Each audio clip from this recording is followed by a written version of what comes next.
And then everything fell? Well, the way that they had it work is like when it spawns in, it's hanging like it should be falling, but it's not falling until you like Break the block and then it would fall. Yep, like all so those pre-generated things, like Yup. the sand mountains. So I walked into the house and I was just like, oh my god, it's so nostalgic. And I placed a block and the entire thing came down on top of me.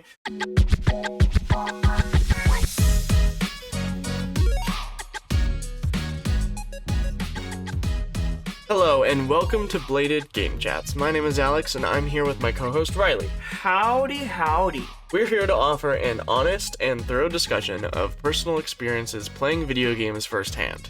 This podcast creates a space to appreciate games and converse about their contribution to the gaming industry, culture, and our personal lives. If you are wondering what a video game is about or wanting a full deep dive conversation, this show helps you make decisions as we review video games and share our stories of our gaming adventures. Today, we point our blade to Minecraft. Minecraft was developed by Mojang Studios and Xbox Game Studios.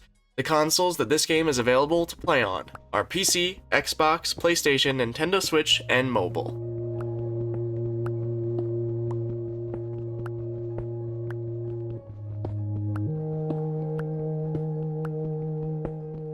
So, Minecraft is a sandbox game, where their motto is, if you can dream it, you can build it. So you can put your imagination and the limitless resources to work with this creative mode, or be resourceful and get crafty by using the surrounding environment to gather materials. You can see how breaking down trees can help you create something new, and you can survive the night by avoiding the unpredictable and distancing yourself from wandering mobs. This game also allows you to build something amazing and discover ways to create and bring your ideas to life.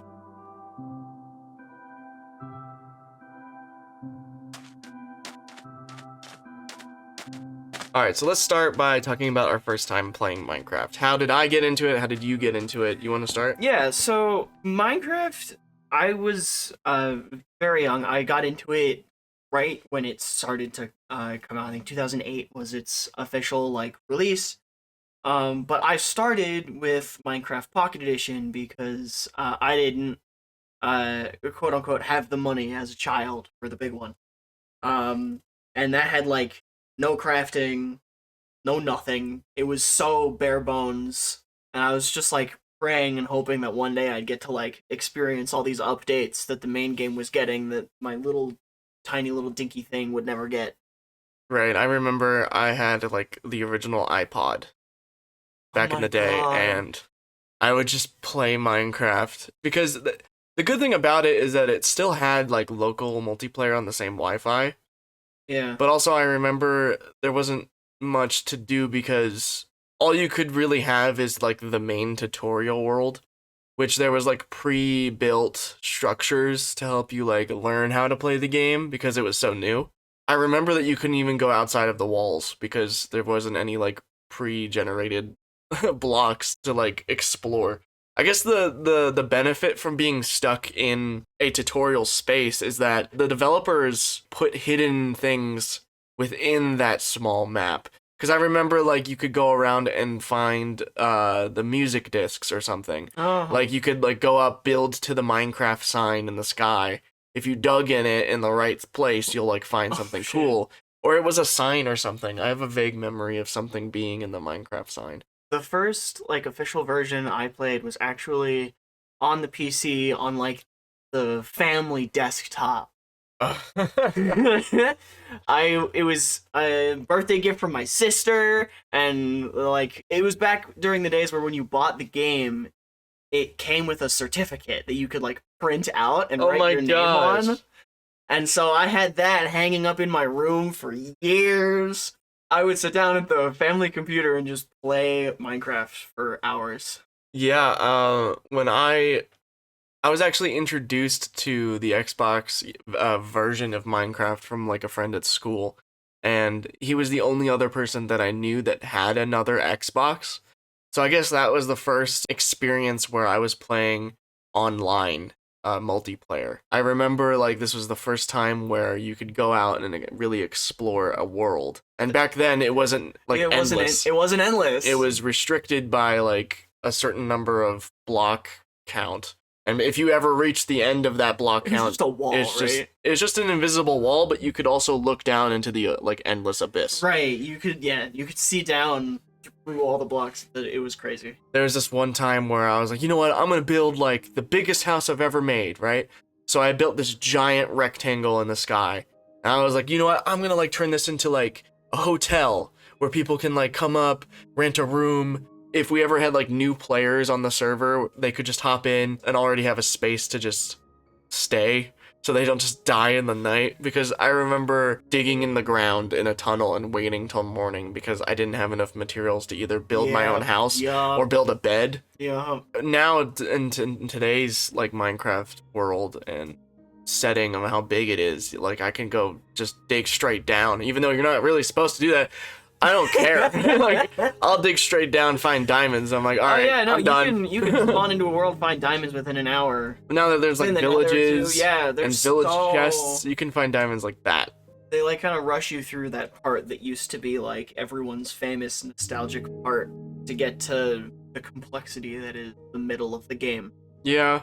Where you can build things, where you can craft things, where you can explore things, you can make maps. Like all these just require basic resources. Right. And now we're much better at getting that. I guess back then we don't really know what we're supposed to look for, so that way it takes so much longer duration for us to figure out what we need and what it does. I remember like that sand hotel that I made. As I was building it, I finished all of the walls, and my friend came over to me, and he didn't realize I made the hotel out of sand, and he expressed his concern, and he's like, "Hey, why'd you build it out of sand?" And I was like, because it's the easiest resource for me to pick up, and it's all around us, and I wanted to build a sand hotel. I was like, what's wrong? And he was like, oh, you don't know that sand blocks fall? I was like, what do you mean sand blocks fall? And that was the first time I saw my whole wall just shift down a block because my friend broke the bottom block of one of the wall pillars. And I was like, what? And then I proceeded to realize I cannot make any floors out of sand in my sand hotel, because then it would just fall to the bottom. See, in Pocket Edition, they added sand before they added gravity. And so I actually had a functional house made of sand. Oh my god. And then they updated it. And then everything fell? Well, the way that they had it work is like, when it spawns in, it's hanging like it should be falling, but it's not falling until you like break the block and then it would fall. Yep, like all those pre-generated things, like the sand mountains. So I walked into the house and I was just like, oh my god, it's so nostalgic, and I placed a block and the entire thing came down on top of me.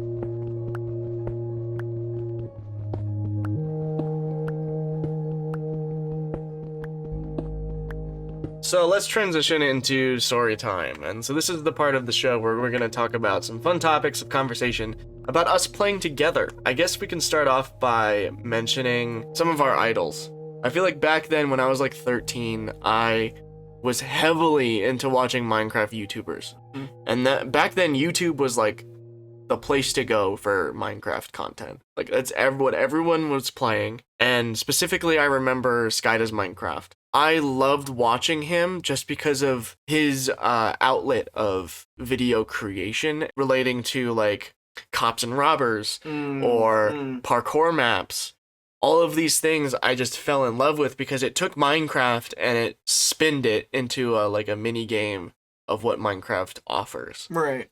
And so that outlet of creation led me into video creation for myself. I actually was fortunate enough to go to my first like con or convention, and that was PAX East in like 2014 or 15. And that's when I actually got to meet Sky Does Minecraft in person, and Team Crafted, which was a whole group of friends that he orchestrated, and they were like pumping out content like every week. And so that was like one of the biggest moments of my life, just because I got to meet the people who inspired me for my passion today and what I'm learning. That gave me my own outlet of, hey, I want to create videos on YouTube just like my idols in order for me to have an audience of people who love Minecraft and love the same things that I do, but I'm creating my own content and being that person that people can come to and create that space of intimacy for an audience and a creator just to have fun and make people feel like they have a best friend to like play a game with. So transitioning this idea of mini games, we actually got to build some of these things together in like creative mode. And so I remember we built this world where there was just a bunch of different buildings lined up next to each other, and we called it like the mini game map. And we built these structures as if you were at a carnival, and each of these buildings were different mini games. So we would have like a parkour mini game map. We would have Spleef, which is a game where you just run around and just try to destroy the block under each other. Yep. And I remember just having such a fun time playing things like Hunger Games and Skyblock. Skyblock, yeah. Like we would used to make videos together back then where we would just play Minecraft all the time. I sort of see Minecraft as an outlet for creative inspiration, because not only can you make videos out of gaming content, and as a child that could be very inspiring, but also lights that creative input in your brain that's like, oh, I want to make this, I want to make this, just because of the versatility of the different blocks and what you can build with them. Yeah. I was able to go through multiple phases of building different things that I found super cool. The main one being like hidden bases.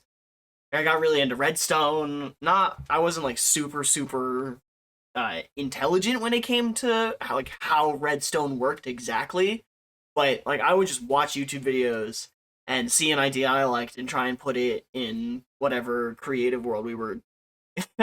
we kept doing the thing where we would go into a world in creative, build our house first, so we didn't have to go around and like break one block by block, right? And then you swap it to survival and have this really cool build, and then just like play survival in your playhouse. Exactly. So it was a cool merge of the two, because it took away the mine part of the building, which was nice, and then you got to enjoy something that it gave you like a head start, because you got to have a house that has this, it's all decked out, but like you're not really giving yourself all of that valuable like no, you're loot. not like armor, weapons, none of that. We would just have a really cool house. Right. And it saved us so much more time, because I feel like the survival part is the fun part for us. Yep. Or at least at the time as kids.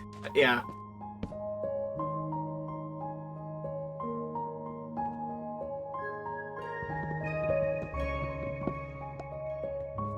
So the world of Minecraft, I guess we could start talking about what it is today. The most recent update added caves and cliffs, right? It was mountains and caves. Well, it was the caves part of the caves and cliffs update. I feel like underground has now become a far more scary place. Like that's where you go to get scared. Definitely. Shitless at the beginning of the game. Just because of how big these caves are. Yep. I remember that now you can go down into a cave, you can look in one direction, and you can't see the end of it, just because there's this wall of fog. Yeah. Because the game can't generate for you in your field of view that far. But I think regardless of the updates that come out, for years now, Minecraft has been a consistent thing. Like every couple of months, we have the week or 2 weeks where we're like, oh, we need to play Minecraft again. And it's that urge that always comes back around every year. Oh, it happens every year, and every year you scratch it and it gets scratched the exact same way every time, because it's Minecraft and they keep adding things to it and it keeps changing, and that's a good thing, but it's always Minecraft. You will spawn into a new world and you will punch a tree and you will absolutely love every second of it. You'll always have those nostalgic reminders, but also you have the new playability of different things in the game that there's always going to be added, and the community itself, creations of different maps you can download and all the different mods that you can implement into it.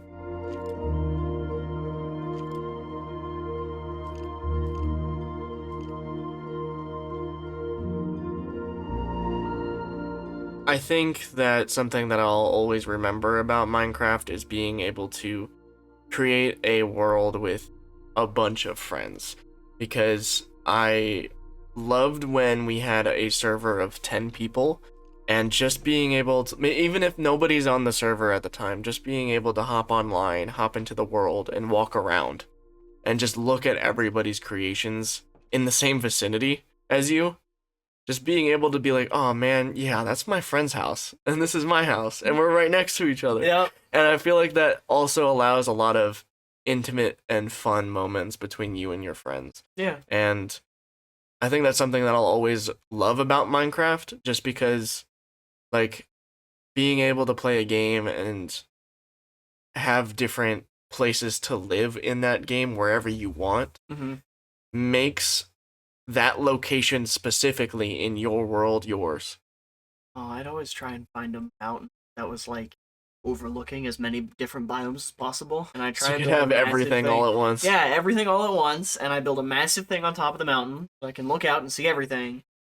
But even if so, like, we're still in a basic vicinity, even if we are far apart in house locations. Yeah. And I remember we used to just build sky railroad Oh tracks. yeah. So I could ride a railroad minecart all the way over to you if I needed.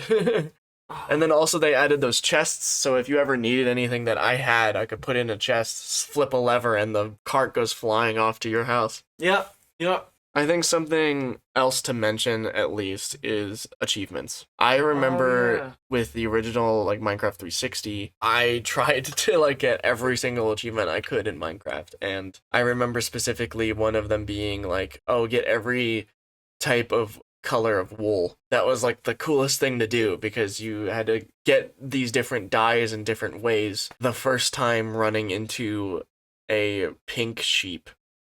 Oh yeah. Because it's like it was used to be like a 1% chance that you could just randomly run into a pink sheep.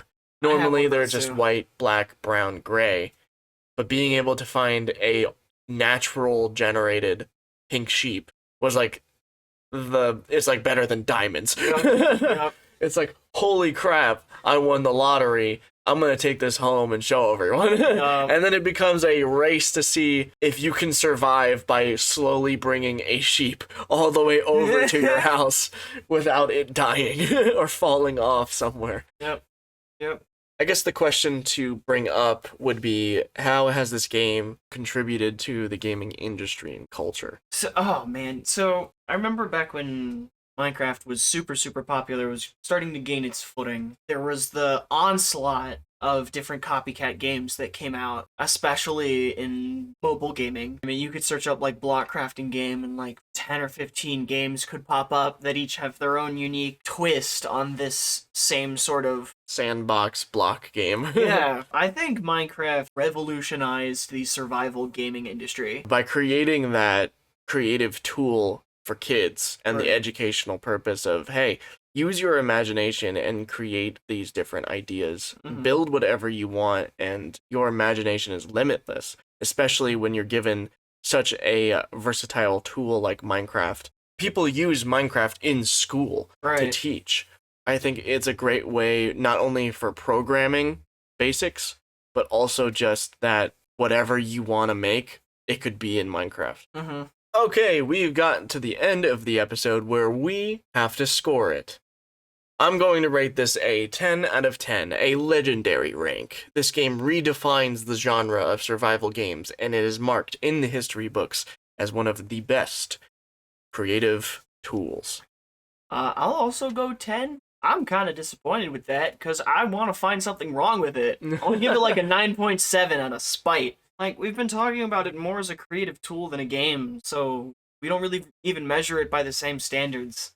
I'm not going to say that there are people that do this, but I'm not going to say that, like, the combat system is too off and weird and the monsters aren't fair and balanced and PvP. Like, there's nothing. The lore is bad. Like, there's nothing. There's nothing. There's The nothing. lore. The lore. The lore. The only lore is MatPat doing his thing. And I love that. There's nothing to attack it. It's just, The game inspires creativity, and you can take that and run with it. yep. Alright, if you made it this far into the episode, thank you so much for listening to Bladed Game Chats, and thank you, Riley, for hosting with me. Thank you very much for having me. Please go follow them down in the description and tune in next time where we point our blade to the next video game and find out what they mean to you. Bye!